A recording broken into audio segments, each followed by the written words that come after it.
Today we are going to see 15 level inverter with 11 switches. There are two driver transformers. These driver transformers are connected to this driver circuits.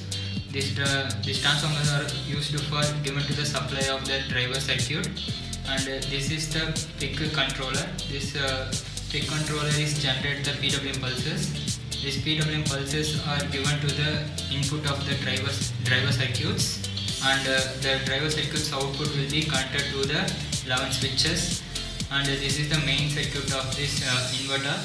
And this transformer is the power transformer. This power transformer is connected to the this main circuits, and this is the load resistor of this main circuit, and the output is measured these 2 points. The output will be shown in these 2 points, and the output will be shown in DSO. I will connect the DSO in this across the load resistor. This is the 15 level output of this circuit.